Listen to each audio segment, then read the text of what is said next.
In this video, I'm going to talk about how computer works. So this is von Neumann architecture. If you look at any modern computer, like we actually follow this von Neumann architecture to build a computer system we have. So there's a CPU, and there's input and output devices and memory. So basically, whenever you do input and output, you actually have to go through CPU. So CPU obviously is a central processing unit. So CPU handle all the input and output, and then order memory and allocate some information or data into the memory. So this is basically how modern computer works. So let's take a look at this von Neumann architecture using some computer programming. So what I'm going to do, I'm going to create a new project in Visual Studio, and I'm going to use C++. Okay, C++, Win32, Win32 console application, and this one I'll name it as just like CPP 1 or 2, it's like something, CPP1. And make sure you unselect create directory for solution, unselect add to source control, and OK. Oh, I already have CPP1, so I'm going to use CPP2. And I'm going to go to next in Win32 application wizard, and I'll select empty project and finish.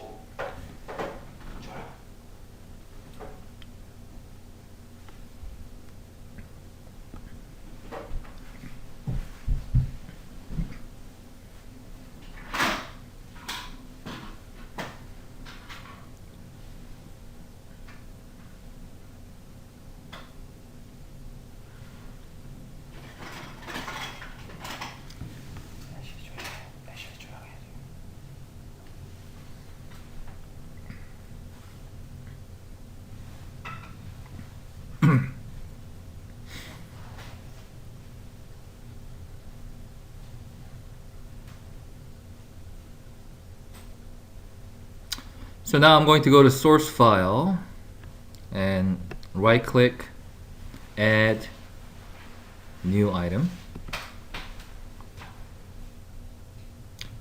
And I'm going to add C++ file, and again my main function is main, so I'm going to name my CPP file as main and add.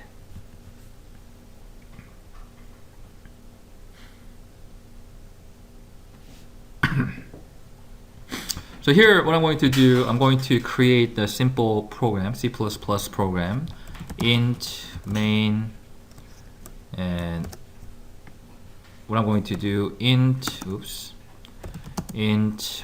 argument C, argument count, and argument char star, and argument value, box bracket,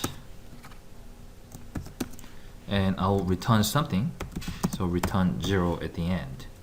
And here I'm going to try to do something simple. So basically what I'm going to do, I'm going to use printf to display some output. So include standard io.h, okay. And now I'm going to come here int, so basically what I'm going to do, int a, okay, and a equal 3, int b equal 4, and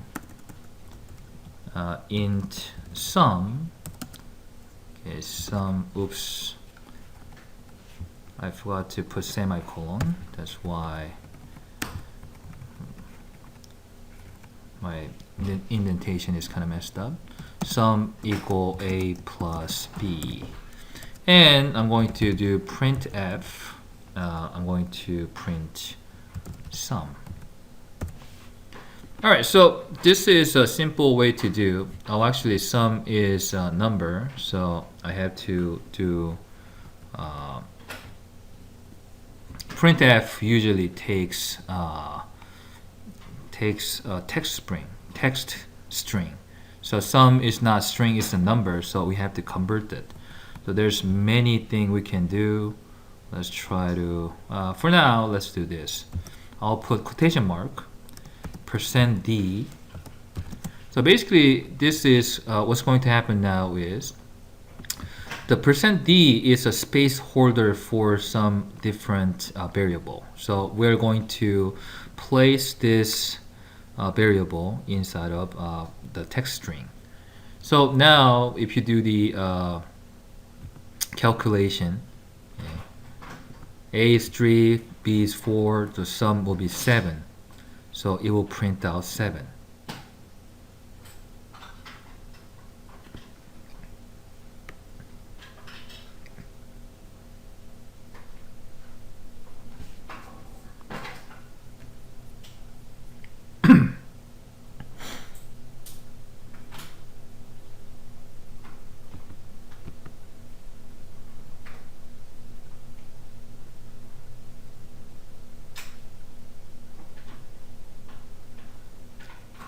So here, it existed really like for a short period of time. So what I'm going to do, I'm going to open containing folder, and I'm going to select this white space, left shift and right click to open command window.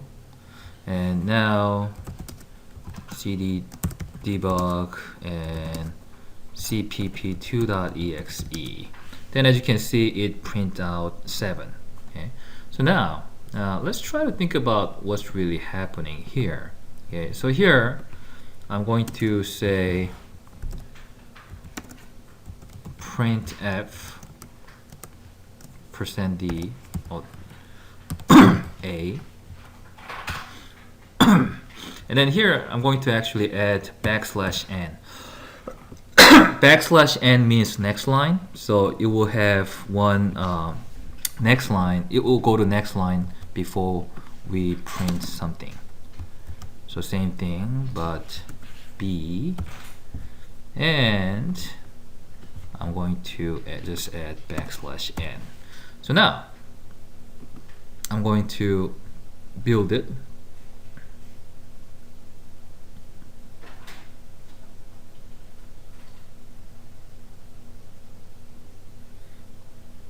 And 347, probably you saw this too. So here I'm going to go to like a cpp2.exe 347. Okay. So here, basically what I'm trying to show you is that how computer works is, okay, basically CPU is take care of all these things. CPU is the one who handles all these different tasks. So whenever we declare this integer a, okay, CPU basically like call memory. Okay, memory, come over here, and then I'm going to name you like memory on a. So let's say this is memory. So this can be just a piece of memory, a piece of memory. Okay, piece of memory. And CPU here kind of call, or maybe I'll try to do this. CPU took a piece of memory and name it as A. Okay. Then allocate 3 into A. Okay. And same thing happens. Okay. Same thing happens here. CPU took a piece of memory, name it as B, then allocate 4 into B. Okay. And then here in sum, same thing, CPU took a piece of memory, name it as sum, then allocate the allocate the sum of A and B. Okay. Oops. So here, this is basically what's happening. Okay, CPU call or took piece of memory. Okay, memory, I need some piece of memory, so give it to me.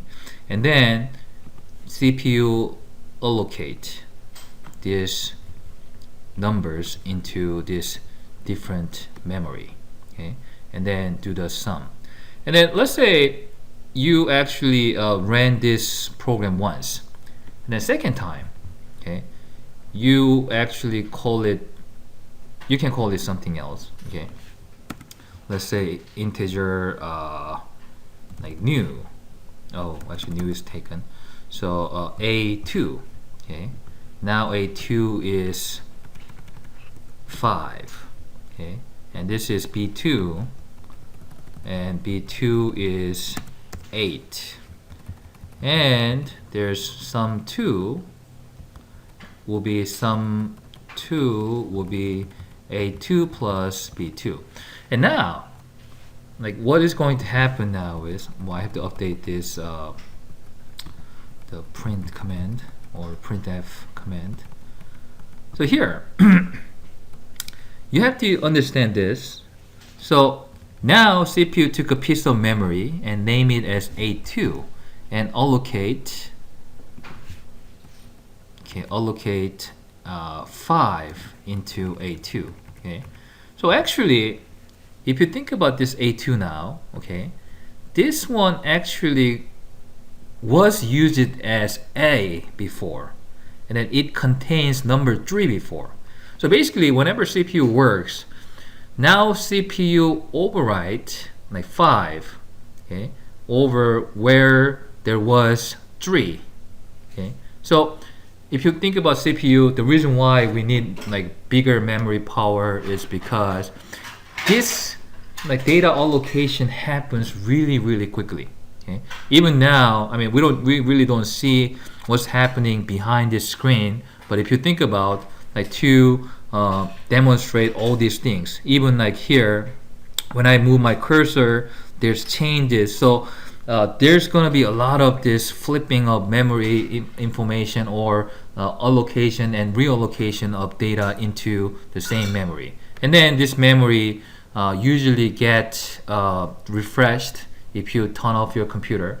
Okay, so but once you turn on, and then like if you basically keep your computer running, and then it will basically put allocate all different types of data over the same piece of memory. Okay, so sometimes the reason why if you don't shut down or turn off your computer time to time, it gets slow because your memory basically being used over and over again to swap the data inside. And another thing is, sometimes what's happening here is we're still using integer, but later on we're going to talk about this later. But let's say there's a double. Okay, so usually double is required is a bigger can store bigger data. That means if you do something like int double, okay, or not int double, like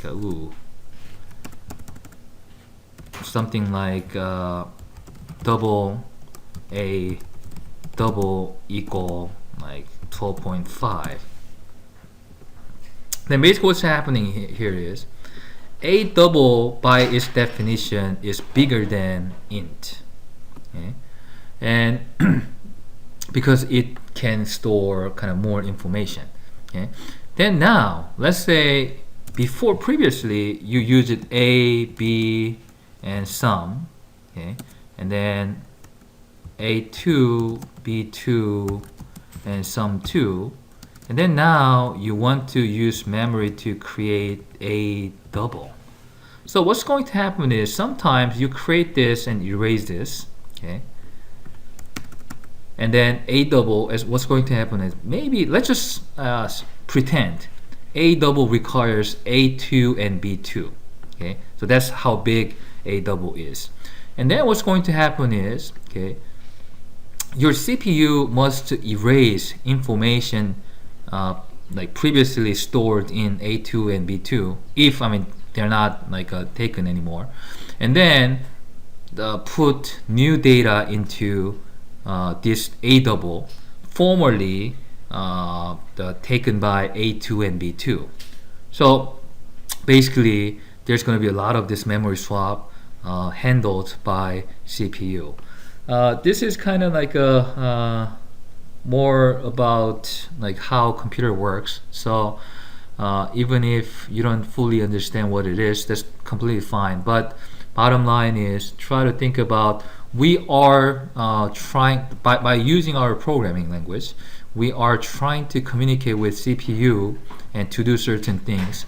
And then whenever we put this the line of code, we tell CPU and to control certain things in I/O input and memory and all other things. So kind of interesting concept, and I'll try to bring up like better information, more information later on. All right, hope it helped, and I'll see you in the next video.